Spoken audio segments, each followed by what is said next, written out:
Muri Yesaya igice ca 58 mu murongo wa gatatu tuhabona abantu bariko barabaza Imana bati mbega igituma twisonzesha n'uruhu ubibona ni kuki?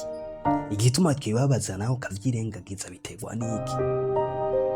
Ariko kandi muri Yesaya 59 ku murongo wa mbere naho tuhabona ikibazo kigomba kumera nk'ico nyene, aho abantu bari barabajije Imana bati mbega wewe kubera iki iyo turiko turibabaza utabibona, iyo twisonzesha utabibona? Muri Yesaya rero ikigabane ca 59 ku murongo wa mbere hakoresha ikibazo cari kimeze nk'ico kivuga ngo mbega ni kubera iki ukuboko kw'Imana tugusanga kudukiza ariko ntikubikore? Mbega ni kubera iki tuyitakambira ariko ntiyumve? Yesaya yarishuye kuri ico kibazo ku murongo wa kabiri, ari naho tugiye gusoma kugira tubashe kumva neza ikibitera, kuko hari igituma Imana tuyitakambira ariko ntiyishure, tukayitakambira ukuboko kwayo gushobora kudukiza ariko ntugire ico ikora. Uti rero biterwa n'iki? Tugiye gusoma igice ca Yesaya 59 n'umurongo wa mbere n'uwa kabiri, ariko hagati yaho icigwa kiravuga ngo ingaruka z'icaha. Reka dusome muri Yesaya 59 umurongo wa mbere n'uwa kabiri. Aravuga ati ukuboko k'Uhoraho ntikubaye kugufi ngo kunanirwe no gukiza, n'ugutwi kwiwe ntikwapfuye ngo kunanirwe no kumva. Ariko ibigabitanyo vyanyu nivyo vyabatandukanije n'Imana yanyu, kandi ivyaha vyanyu nivyo vyabakingirije mu nyonga hayo, bituma yanka no kumva. Imana yahisemwo kutumviriza abantu bayo bidatewe n'ikindi, atari kubera ko ivyifuza, ariko ari kubera yuko ibigabitanyo vyanyu arivyo vyabatandukanije n'Imana yanyu. Imwe mu ngaruka mbi cane Bibiliya yerekana nuko icaha gifise ububasha bwo gutandukanya umuntu n'Imana. Imigenderanire y'umuntu n'Imana igapfa biturutse ku caha. Ndashaka ko twongera kwiyumvira neza ku murongo twahejeje gusoma. Haratwereka impamvu neza ituma Imana itariko irumva abantu bayo, kandi Imana itariko irabakiza, kandi atari uko ikiganza cayo kinaniwe gukiza, kandi atari uko ugutwi kwayo kwapfuye. Vyaturutse kuki? Vyaturutse ku bigabitanyo vy'abantu. Iyo uri mu bigabitanyo, iyo uri mu vyaha, bigutandukanya n'Imana. Icaha ntigituma Imana ija kure yawe, ahubwo icaha gifata wewe kikagukura hafi y'Imana, kikakujana kure y'Imana. Si Imana ija kure yawe, ahubwo niwe uja kure y'Imana biturutse ku caha ukora, ku vyaha ukora.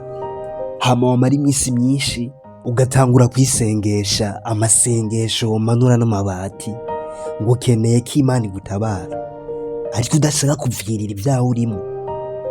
Imana ntishobora kukumva, Imana ntishobora kugukiza. Kuki?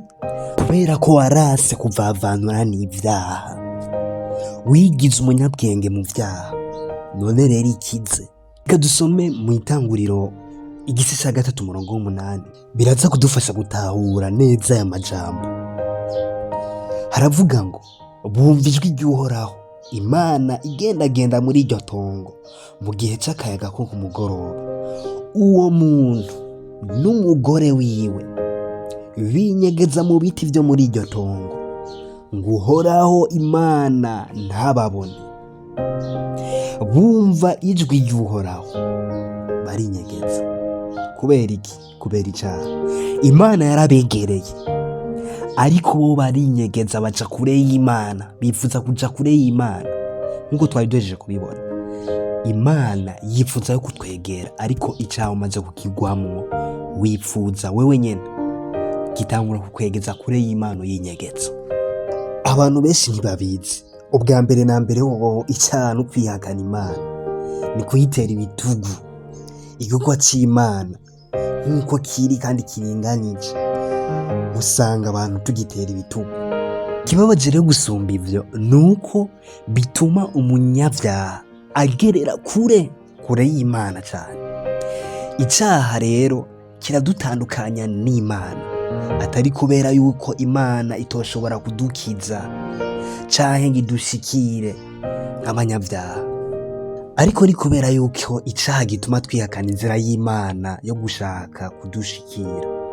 Ni naco gituma Bibiliya yose uyisomye kuva mu itanguriro gushika mu vyahishuwe Yohana uzohasanga ari ugushaka kw'Imana kwegera abantu bayo, ariko twebwe dukomeza twegera kure y'Imana biturutse ku vyaha vyacu. Ni naco gituma ari ngirakamaro ko tudakwiye gusasira indavu icaha mu buzima bwacu, kuko icaha kitujana kure y'Imana.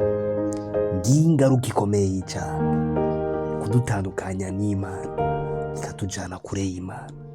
Bityo ubuzima bwacu iyo tutabaye magabo bukazohona ibihe vyose. Reka Imana ibahezagire, idufashe kudasasira indava icaha mu buzima bwacu. Amen.